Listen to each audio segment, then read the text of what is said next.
ناظرین، اسرائیل نے جب ایران پر حالیہ اٹیک کیا تو انہوں نے آپریشن کا نام رائزنگ لائن رکھا۔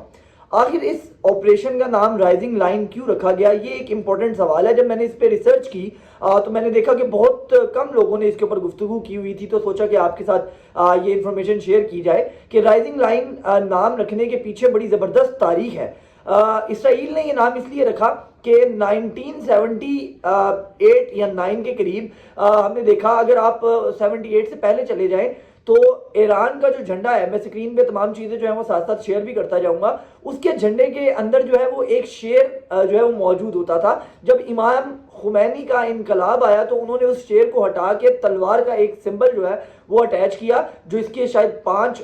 جو ہے وہ اس طرح سے بنتے ہیں، آپ کہہ لیجئے کہ الفابیٹس کہہ لیجیے یا کسی بھی طریقے سے آپ کہہ لیجیے، اور اللہ لکھا ہوا یہ کہا جاتا ہے کہ وہ موجود ہے، جو کہ اسلام کے 5 اراکین سے جو ارکان ہیں ان سے انہوں نے مشابہت اس کو دی۔ اب رائزنگ لائن یعنی کہ جو پرنس تھے ایران کے، شاہ ایران پہلوی،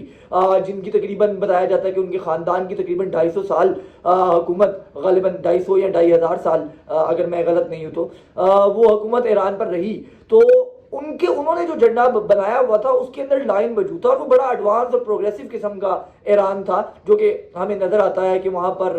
بالکل ایڈوانس ماحول تھا، خواتین کے حوالے سے کوئی پابندی نہیں تھی، کوئی قدغن نہیں تھی۔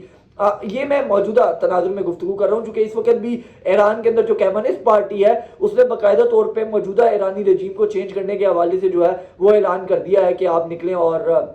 اس رجیم کو جو ہے وہ ختم کریں۔ البتہ وہاں پر ابھی بھی مختلف گروہوں کے اندر بہت تھوڑی تعداد میں لیکن ایک بہت عوامی سپورٹ موجود ضرور ہے کہ موجودہ جو اسلامک سخت قوانین ہیں ان کو ختم کیا جانا چاہیے اور ایک پروگریسو ایران جو ہے وہ اس کی طرف بڑھنا چاہیے۔ تو شاہ ایران جو تھے ان کا ایک بڑا ایڈوانس ماحول تھا، بہت پروگریسو سوچ تھی، وہاں پر یونیورسٹیز تھیں، وہاں پر یورپ کا آنا جانا تھا، یورپ کے لوگوں کے ساتھ بڑے اچھے ڈپلومیٹک جو ہے وہ تعلقات تھے، وہاں پر کوئی قدغن نہیں تھی لوگوں کے اوپر، لوگوں کی تھنکنگ کے اوپر، لوگوں کے لباس کے اوپر، لوگوں کی سوچ کے اوپر، لوگوں کے ریلیجن کے اوپر۔ تو انہوں نے جو جھنڈا بنایا ہوا تھا وہ بیسیکلی ایک شیر کا تھا۔ تو اسرائیل نے جو اٹیک کر کے رائزنگ لائن کا نام دیا ہے، بیسیکلی وہ یہ چاہتے ہیں کہ شاہ ایران پہلوی کی جو حکومت تھی یا جو ان کی تھنکنگ